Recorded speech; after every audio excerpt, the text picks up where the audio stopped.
దైవం అమరావతి, దేవతల రాజధాని అమరావతి అయితే మన రాజధాని అమరావతి.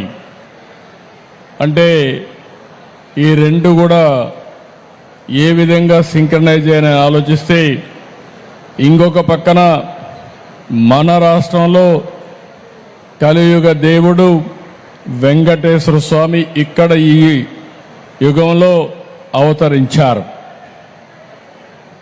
ఇది ఒక ఆలోచన.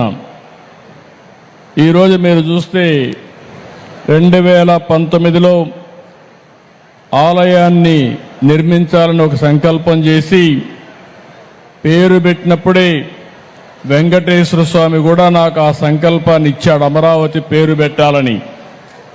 అందుకే పేరు పెట్టాం.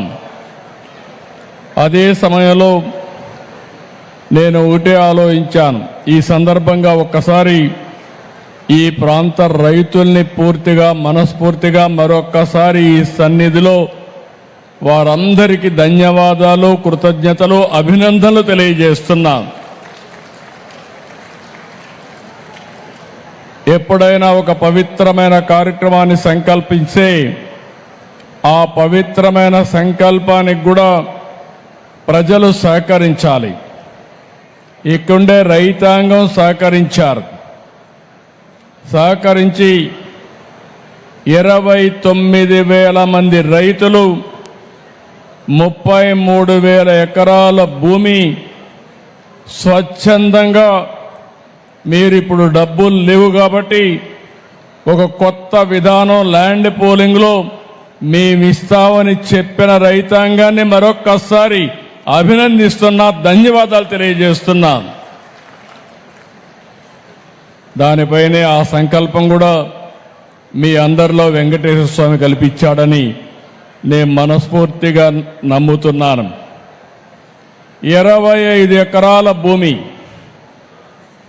పవిత్రమైన ప్రదేశం, కృష్ణా నది ఒడ్డున వెంకటేశ్వర స్వామి దేవాలయం.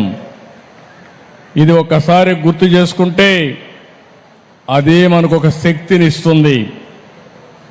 అందుకే ఈ అమరావతిని కూడా ఒక్కసారి నేను గుర్తు చేస్తున్నాను. ఇది ఏమాత్రం మీకెవ్వరు కూడా అనుమానం అవసరం లేదు. దేవతల రాజధాని అమరావతి ఏ విధంగా ఉంటుందో ఆ నమూనాగా మన అమరావతి ఉండాలని వెంకటేశ్వర స్వామి వారిని కోరుతున్నా. నాకు ఒక నమ్మకం ఉంది. 2003 నేను ఆ రోజు మీరు చూస్తే ప్రాణదానం సిమ్స్లో ప్రారంభించాను. ఎన్టీ రామారావు గారు ప్రారంభించిన కార్యక్రమం అన్నదానం 83లో ప్రారంభిస్తే, నేను 2003లో ప్రాణదానాన్ని ప్రారంభించి